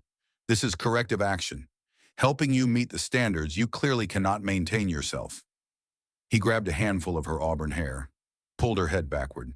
The clippers came up, their vibration transmitted through his grip into her scalp. Victoria made one more attempt. "Master Sergeant Vance, I am ordering you to stop." The words were carefully chosen, not asking, not requesting, ordering. The language of someone with authority to give orders to sergeants. Several recruits caught the phrasing. Confusion crossed their faces. Ainsley's eyes went wide with sudden understanding. Vance paused for just a moment. Something flickered across his expression. Uncertainty, suspicion. Then he laughed. "Ordering me? You do not give orders here, Brennan. You take them." The first cut was deliberate and rough. A chunk of auburn hair fell to the Nevada dust, catching the morning light as it descended. Victoria felt the violation like a physical blow, but she forced her face to remain neutral. She had endured interrogations designed to break prisoners of war. She had survived SEER training where instructors used every psychological technique permitted by regulation. She could endure this. The cutting continued with brutal efficiency. Vance worked with the clippers like someone who had planned this moment, who had thought about it and anticipated it, and was now savoring its execution. Uneven patches appeared across her scalp, some areas stubbled, others completely bare. The clippers caught and pulled, tearing hair rather than cutting cleanly. Blood welled from places where the blades dug too deep. Small wounds that would take weeks to heal properly. Victoria kept her eyes forward and counted. 12 minutes from first cut to last, 34 recruit witnesses, 2 drill sergeant witnesses, temperature climbing past 100 degrees as the formation stood in brutal sun. Every detail documented in her mind with the precision of someone who had spent 12 years learning to observe under pressure. Vance's voice provided running commentary throughout, each word another piece of evidence. "This is what happens when you lie about who you are." More hair fell. "This is what happens when you think you are better than everyone else." Blood trickled down her temple. "This is what happens when you forget that I own you." The clippers buzzed and tore. Barnes and Davis held her arms throughout the ordeal. Their grips were loose but present. Their faces reflected the knowledge that they were participating in something deeply wrong. Ainsley was crying silently in the formation. Donovan's hand pressed against his pocket where his journal documented everything. When Vance finally switched off the clippers, Victoria's head was a patchwork of stubble and bare scalp. Blood had dried in several places where the cuts went too deep. She looked nothing like the woman who had stood in formation 15 minutes earlier. But something in her eyes had changed, intensified, become something that made even Vance take an involuntary step backward. "There," he said, trying to recapture his earlier satisfaction. "Now you look like a real soldier. Maybe this will teach you some humility." Victoria waited until Barnes and Davis released her arms. Then she lifted her eyes to meet Vance's directly, and when she spoke, her voice carried a certainty that made several recruits take notice. A confidence that seemed impossible from someone who had just been publicly humiliated. "Master Sergeant Garrett Vance, you just made the biggest mistake of your military career." The words were ice, absolute, unshakable. The voice of someone who knew something Vance did not, who held cards he could not see. Vance's smile faltered. "Is that a threat, Brennan?" "It is a prediction, Sergeant, and you will understand what I mean within 48 hours. She held his gaze for 3 more seconds, letting him see that she was not broken, was not defeated, was not afraid. Then she executed a perfect about-face and walked toward the barracks with her head held high, her ruined scalp catching the morning sun, her posture radiating dignity that no haircut could diminish. Behind her, the formation dissolved into confused whispers. Ainsley rushed after Victoria, tears streaming down her face. Donovan stood frozen, one hand pressed against his pocket. Even Vance seemed momentarily uncertain, as if he had just glimpsed something he could not quite identify. Victoria reached the barracks and allowed herself exactly 30 seconds of privacy in the bathroom. She looked at her reflection in the metal mirror, at the patches of bare scalp and uneven stubble, at the small cuts still seeping blood. Then she reached into her uniform collar and activated the emergency beacon concealed there. The device was smaller than a button, sewn into the fabric with technology that would not exist in official military inventories for another 2 years. It transmitted on frequencies that only Pentagon command centers could receive. She pressed the button and felt it vibrate once in confirmation. The signal traveled 2,400 miles in less than a second. Code red. Mission compromised. Assault occurred. Execute immediate extraction. Victoria washed the blood from her scalp, straightened her uniform, and walked back outside to face whatever came next. 2,400 miles away, in a secured conference room deep inside the Pentagon, General Patricia Holbrook's encrypted phone vibrated with an alert that made her blood run cold. She read the message twice, her expression hardening with each word. Then she picked up the red telephone that connected directly to Joint Special Operations Command.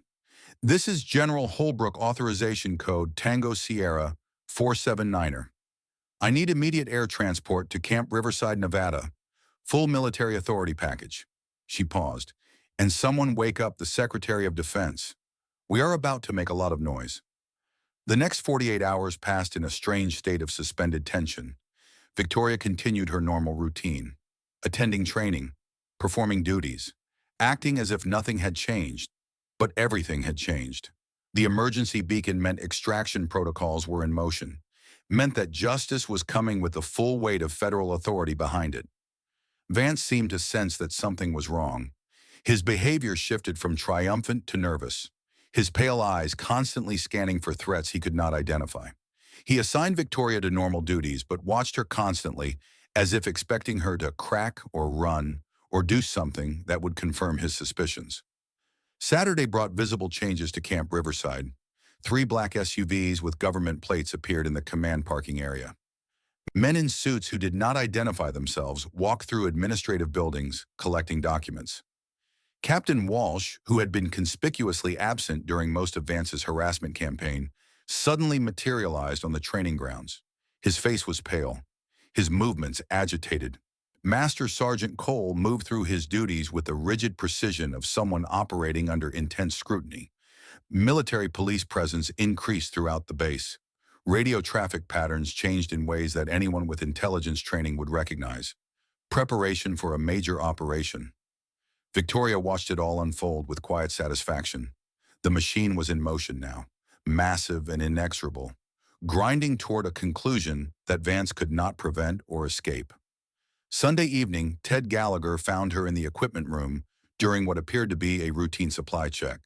They were alone for perhaps 20 seconds, time enough for the briefest exchange.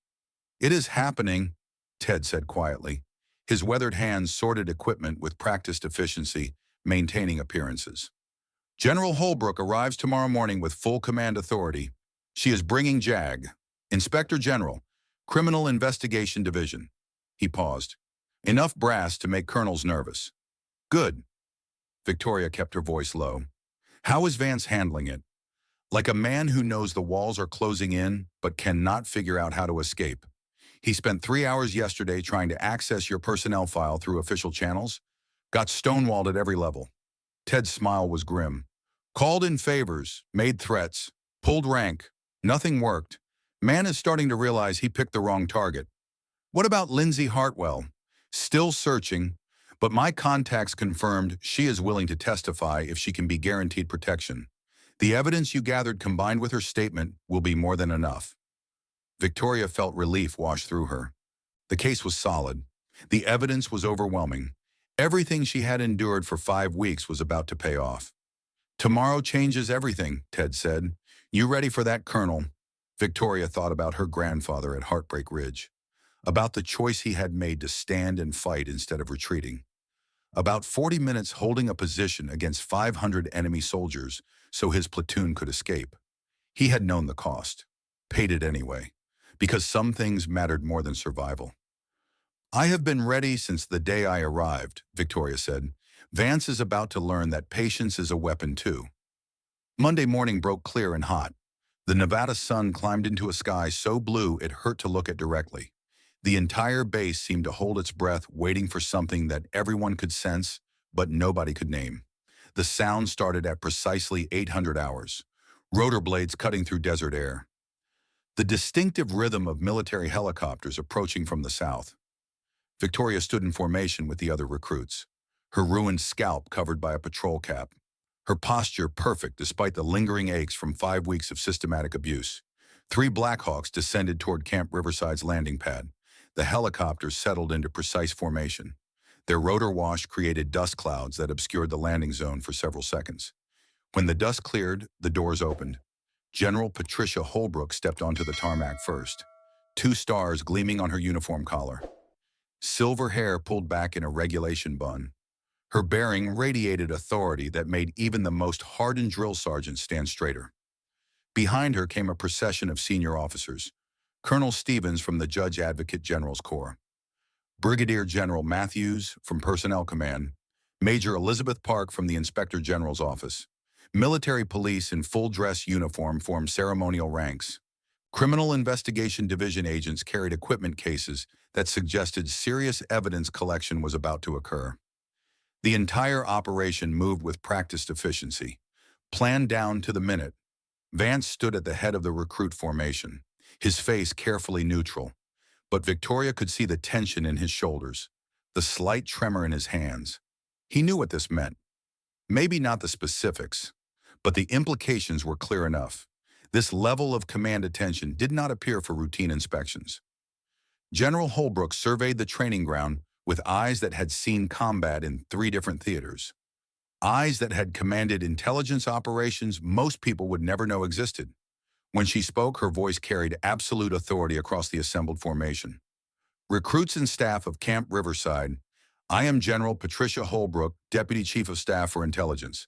I am here to address serious allegations of systematic abuse, criminal corruption, and violation of the most basic principles that govern military conduct." The formation stood in absolute silence. Even the desert wind seemed to have stilled. Over the past 6 weeks, this facility has been under investigation for crimes that include assault theft of government property, financial fraud, and conspiracy to obstruct justice. Holbrook paused, letting the words sink in. "The evidence gathered during this investigation is comprehensive, documented, and will result in multiple prosecutions under both military and federal law." Vance's face had gone pale. His eyes darted around the formation as if looking for escape routes that did not exist. "Where is Private Sarah Brennan?" Holbrook's voice cut through the morning like a blade. Victoria stepped forward from the formation, but the way she moved was no longer that of a struggling recruit. Her posture straightened to perfect military bearing. Her stride became confident and measured. Every hesitation and uncertainty that had characterized Sarah Brennan vanished like morning mist. She came to attention directly in front of General Holbrook with parade ground precision that made several drill sergeants blink in surprise. This was not how recruits moved. This was the bearing of someone with years of training and absolute confidence in their own competence. Holbrook studied Victoria's ruined scalp. Her expression hardened with visible anger. Then she turned to address the formation, and when she spoke again, her voice carried the weight of incoming judgment. "The woman before you is not Private Sarah Brennan. That identity was a cover for an authorized undercover investigation into criminal activity at this installation." She paused. "This is Lieutenant Colonel Victoria Callahan, one of the United States Army's most decorated intelligence officers, currently assigned to my personal staff at the Pentagon." The effect was immediate and devastating. Gasps erupted from the recruit formation.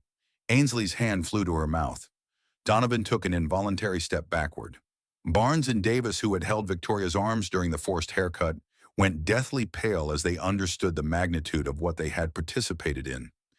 Vance stood frozen, his face transitioning through shocked disbelief and finally something approaching terror as the full implications crashed over him. Victoria allowed her transformation to complete. The mask she had worn for 6 weeks fell away, entirely revealing the officer underneath. Her eyes sharpened with predatory intelligence. Her posture communicated absolute authority. Master Sergeant Garrett Vance. Her voice carried the crisp command of someone accustomed to giving orders that were obeyed without question. You have the right to remain silent. Anything you say can and will be used against you in a court of law and at court-martial proceedings. Holbrook continued her announcement. Lieutenant Colonel Callahan has spent 6 weeks conducting an authorized investigation into systematic abuse, financial corruption, and criminal conspiracy at Camp Riverside. She endured harassment, sleep deprivation, forced labor, and ultimately physical assault, all while maintaining perfect operational security and gathering evidence that will result in multiple federal prosecutions. She clicked a remote and images appeared on a portable screen that had been set up near the formation. Photographs Victoria had taken of Vance's financial ledgers. Documentation of equipment sales totaling $180,000. Evidence of witness intimidation and obstruction of justice. During her investigation, Colonel Callahan documented over 40 distinct violations of military law, including theft of government property exceeding $100,000, assault on a superior officer, conspiracy to violate civil rights under color of authority, and obstruction of justice related to the case of Private Lindsay Hartwell. At the mention of Lindsay's name, several recruits exchanged glances. The mystery of the girl who had vanished after filing a complaint was finally being addressed. Let me be clear about something. Holbrook's voice dropped to something more dangerous. What happened at this facility represents a complete failure of military leadership at multiple levels. The systematic abuse documented by Colonel Callahan is not only criminal, it is a betrayal of every principle the United States Army represents. She turned to face Vance directly. Master Sergeant Garrett Vance, you are hereby relieved of duty and placed under arrest pending court-martial proceedings. The charges include assault on a superior officer, theft of government property, conspiracy to violate civil rights under color of authority, and obstruction of justice. Military police moved forward with handcuffs. Vance's mouth opened as if to protest, but no words emerged.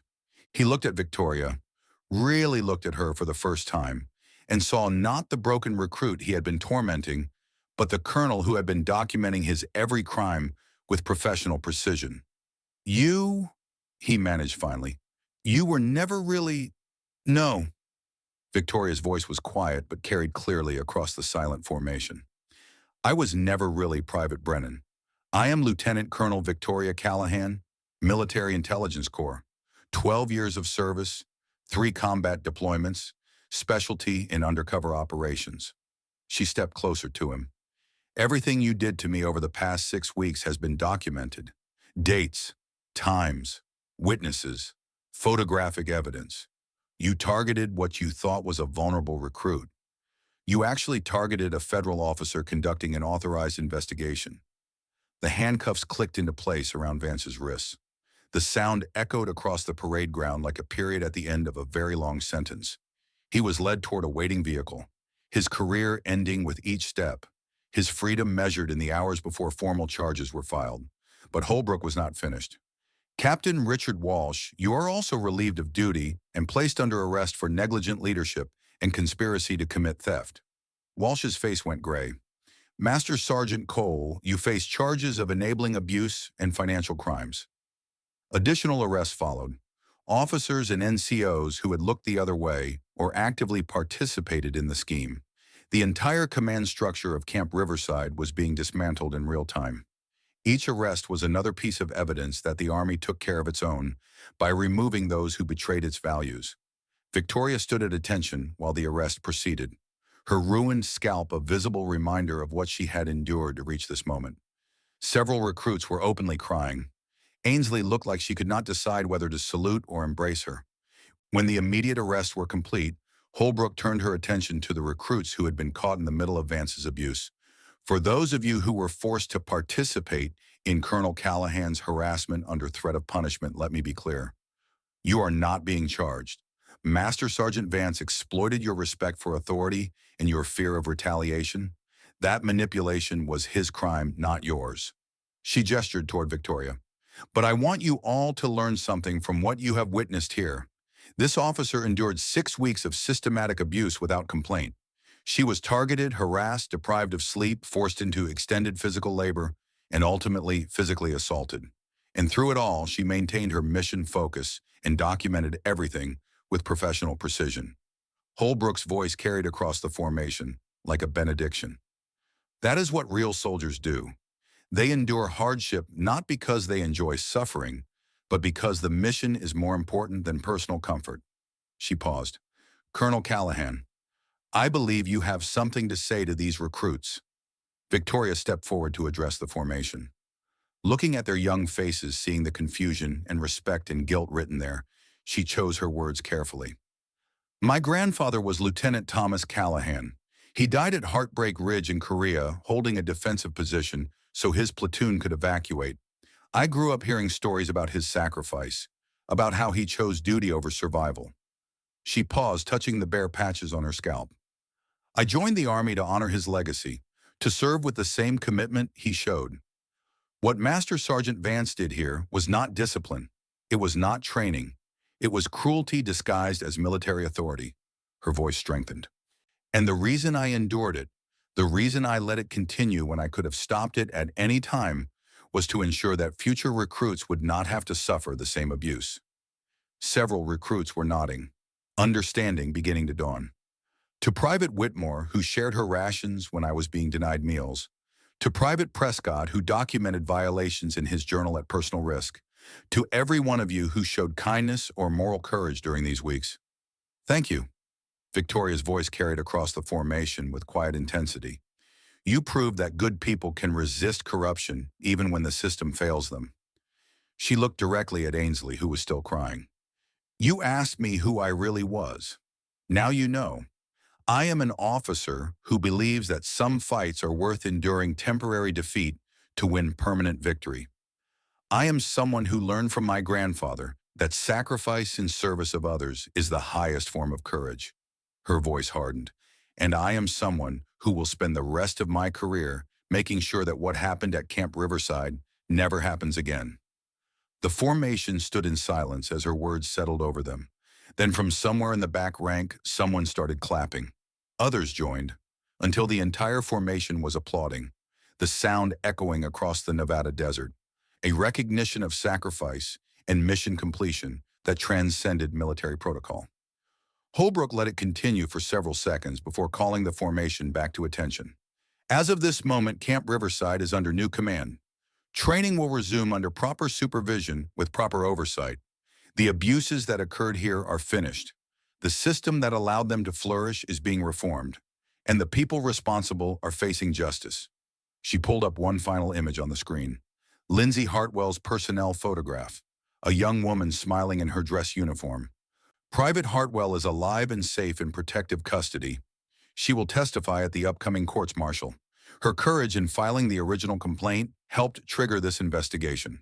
Her example should inspire all of you. Relief swept across several faces. The mystery recruit who had disappeared had not been killed. She had been protected, because someone had finally taken her complaint seriously. Holbrook concluded her announcement by addressing institutional reforms. Effective immediately, new protocols designated as the Callahan Standards will be implemented at every training facility in the United States Army. Independent Inspector General oversight, anonymous reporting systems with federal protection, mandatory psychological screening for drill instructors, body camera requirements during all training activities, and rotation limits to prevent the kind of concentrated authority that enabled this abuse. She gestured to Victoria. Colonel Callahan's sacrifice has purchased reforms that will protect thousands of future soldiers. Remember that when you tell this story. Remember that one officer's willingness to endure temporary suffering resulted in permanent positive change. The formation was dismissed. Recruits moved in stunned clusters, processing what they had witnessed. Several approached Victoria with obvious reverence. Ainsley reached her first. Ma'am, I am so sorry. All those times I thought I was helping you, you were helping me, Victoria interrupted gently. Your kindness kept me human during the darkest weeks. Your friendship reminded me why this mission mattered. Do not apologize for showing compassion to someone you thought needed it. Donovan approached next, pulling his journal from his pocket. Colonel, I documented everything I could. Dates, times, specific incidents. I do not know if it will help with the court-martial, but Victoria took the journal with genuine respect. Private Prescott, this will corroborate my testimony perfectly. You did exactly what a good soldier should do when confronted with injustice. You documented it. You bore witness. That takes courage. Barnes and Davis approached last. Both looked physically ill. Ma'am, Barnes began, his voice shaking. When Vance ordered us to hold you during the... We should have refused. We should have known it was wrong. You were following what you believed were lawful orders from a superior, Victoria said. Vance exploited your training and your respect for military hierarchy. That is on him, not on you. She met their eyes. What matters is that you will remember this moment, and you will never participate in something similar again. Sergeant Major Ted Gallagher found her as the crowd of recruits finally began to disperse. His weathered face showed relief and something approaching pride. Your grandfather would have approved, Colonel, he said quietly. What you did here took a different kind of courage than what he showed at Heartbreak Ridge. But it was courage nonetheless. Victoria felt emotion catch in her throat. Thank you, Sergeant Major, for everything. Your support made the mission possible. Just repaying a debt to Tom Callahan. Ted's ancient eyes held hers. He saved lives on that ridge in Korea. You saved souls here at Riverside. He paused. Both matter. General Holbrook approached as Ted departed. Colonel Callahan, a word. They walked to a quiet section of the parade ground, away from the controlled chaos of ongoing investigations and evidence collection. Holbrook studied Victoria's ruined scalp with obvious anger. What Vance did to you was unconscionable. Physical assault on a federal officer during an authorized investigation. That alone will put him away for years. Good, Victoria said simply. But I need to know. Holbrook's voice softened slightly. Was it worth it? 6 weeks of systematic abuse, sleep deprivation, public humiliation, and ultimately physical assault. Was gathering this evidence worth what you endured? Victoria thought about Lindsay Hartwell safe now instead of disappeared, about the recruits who had witnessed justice prevail instead of corruption triumph, about the reforms that would protect thousands of future soldiers, about her grandfather's choice at Heartbreak Ridge, about whether some battles demanded more than calculation allowed. Yes, ma'am, she said. It was worth it, every single day. Holbrook studied her for a long moment. You are being promoted to full colonel effective immediately, and you are being assigned to head the new Training Oversight Division. Your job will be implementing the Callahan standards across every installation, making sure what happened here never happens again. Victoria felt the weight of that responsibility settle over her shoulders. It was larger than one investigation, larger than punishing one corrupt sergeant.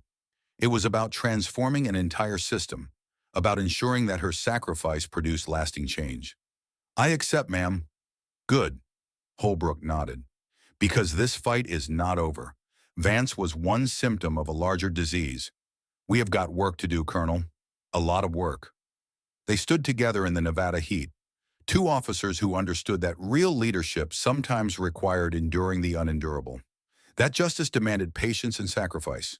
That some victories were measured not in battles won, but in systems reformed. Behind them, Camp Riverside continued its transformation, from a facility defined by abuse into something better. The investigation would take months to complete. The trials would extend into the following year. But the fundamental shift had already occurred. Vance was finished. The command structure that had enabled him was dismantled, and future recruits would train in an environment where abuse was unacceptable, and reporting it was protected rather than punished. 3 weeks later, Victoria stood in her new office at the Pentagon. On the wall behind her desk hung 2 photographs. The first showed Lieutenant Thomas Callahan in his dress uniform, taken shortly before his deployment to Korea. Young and proud and full of the confidence that came from believing in something larger than himself. The second was newer, a formal portrait of Victoria in her own dress uniform, taken after her promotion to full colonel. The same determination in her eyes, the same quiet strength in her bearing. Beside the photographs in a glass display case rested 2 medals. Her grandfather's Medal of Honor, transferred from the family home in New Hampshire, and her own Legion of Merit awarded for the Riverside investigation. 2 generations of Callahans, 2 different kinds of courage. the same commitment to something larger than personal comfort or safety. Victoria touched the glass case gently. You held a ridge for 40 minutes so your men could escape, she said softly to her grandfather's photograph. I held a barracks for 56 days so that future soldiers would not have to suffer. She paused. Different battles, same principle. Some fights you do not win with weapons. You win them with endurance, with patience, with the willingness to sacrifice personal comfort for lasting change. The door opened behind her. Her aide entered with the first batch of reports from training facilities across the country, hundreds of pages documenting the initial implementation of the Callahan standards. The work was just beginning, but Victoria was ready. She sat down at her desk, opened the first file, and began to read. Outside her window, Washington stretched toward the horizon under a winter sky. Thousands of soldiers were training at bases across the nation, learning to become the defenders their country needed them to be. Some of them would face drill sergeants who confused authority with cruelty, who saw vulnerability as an invitation to abuse. But now there were systems in place to catch those predators, to protect the recruits they targeted, to ensure that what happened at Camp Riverside would never happen again. That was the legacy Victoria had purchased with 6 weeks of suffering. That was the victory that made everything worthwhile. Her grandfather had given his life for 40 minutes of heroism. She had given 6 weeks of her dignity for a lifetime of reform. Both sacrifices mattered. Both would be remembered. And both proved the same fundamental truth that had defined the Callahan family for 3 generations. Some battles you win not by fighting back, but by enduring, by documenting, by maintaining your humanity in the face of deliberate cruelty, and by trusting that justice, though sometimes slow, would eventually arrive. Victoria turned the page and continued reading. The reckoning was complete. The real work had just begun.